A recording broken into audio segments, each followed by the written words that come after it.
تحت الكساء فلما اكتملنا جميعا تحت الكساء أخذ بي رسول الله بطرفي الكساء وأومأ بيده اليمنى إلى السماء وقال اللهم إن هؤلاء أهل بيتي وخاصتي وحامتي لحمهم لحمي ودمهم دمي يؤلمني ما يؤلمهم ويحزنني ما يحزنهم أنا حرب لمن حاربهم وسلم لمن صالمهم وعدو لمن عاداهم ومحب لمن أحبهم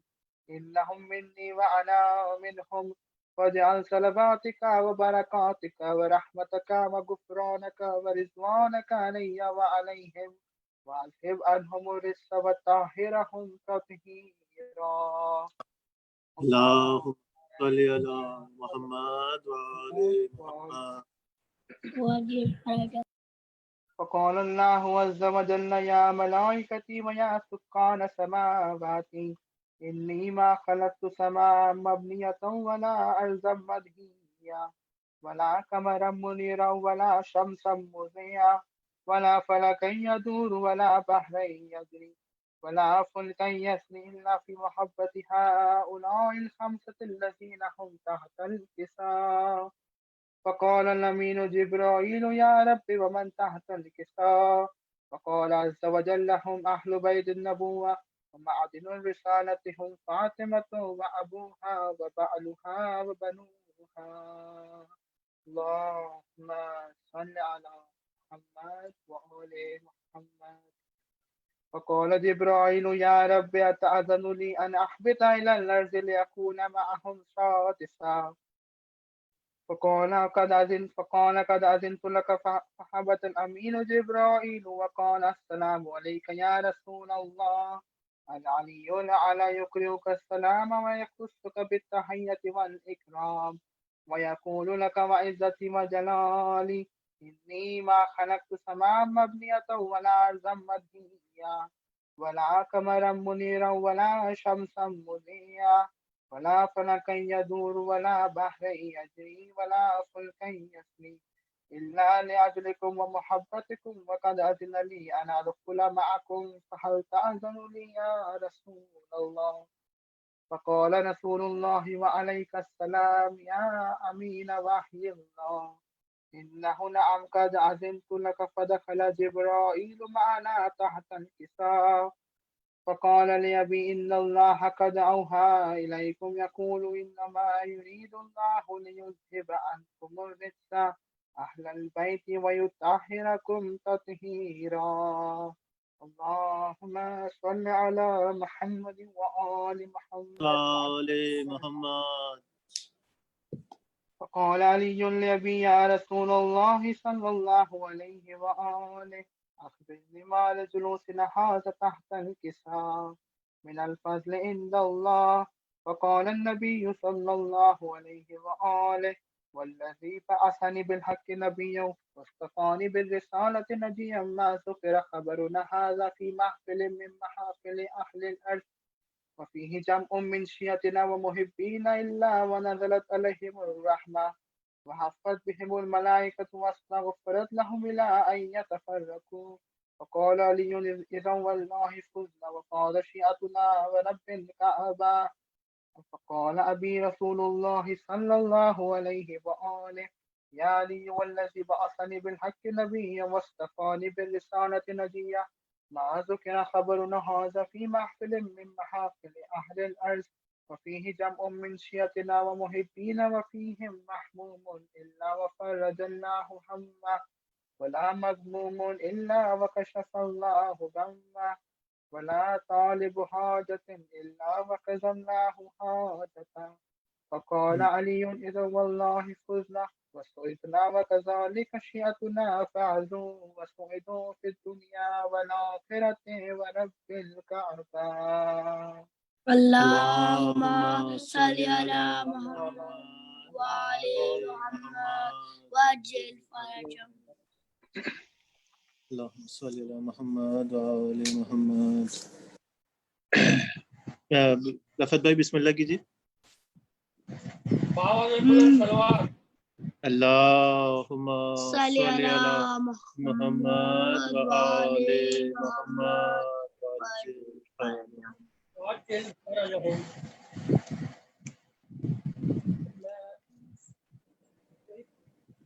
پیاری مونی مسرت پوری کے لیے میں نے ایک کلام لکھا ہے. یہ کلام سننے کے لیے میرے خیال پہ آپ غور کریے گا کہ ایسا خیال پیش کر رہا ہوں. بسم اللہ. باغ اسرار کی مسرت نے، میرے پھپھا اسرار پھپھا، باغ اسرار کی مسرت نے خوب محنت سے آبیاری کی. باغ اسرار کی مسرت نے خوب محنت سے آبیاری کی اور ہر کلی پھول کو سجا رکھا. ہر کلی پھول کو سجا رکھا، ہر کلی پھول کی حفاظت کی، ہر کلی پھول کی حفاظت کی. اور باغ پھولا پھلا رہے میرا بس، باغ پھولا پھلا رہے میرا بس، یہی دل میں ایک تمنا تھی. جاتے جاتے بھی میں نے دنیا سے، مونی کہہ رہی ہے پپا کے لیے، جاتے جاتے بھی میں نے دنیا سے پوری اپنی یہ ذمہ داری کی. اب یہ گلشن سنبھالنا اسرار، اب یہ گلشن سنبھالنا اسرار، میں نے تم کو یہ ذمہ داری دی. اور آخری شعر مقطع کا کہ باغ اسرار خوب پھولے پھلے، باغ اسرار الہی آمین، باغ اسرار خوب پھولے پھلے، ہے دعائے رفعت صدا سے یہی. باواز بلند سلوات. اللهم صل على محمد وآل محمد. آتما کے لیے، ان کے بلندی درجات کے لیے ایک باواز بلند سلوات پڑھتے ہیں. اللہم صلی علی محمد یہ کلام لکھا ہے، یہ پیش کر رہا ہوں. بس میری شاعری تو کیا ہے، بس ایسے ہی اپنے دل کے جذبات دیتا ہوں کاغذ پہ، ردیف قافیے کا کچھ ہوتا نہیں ہے.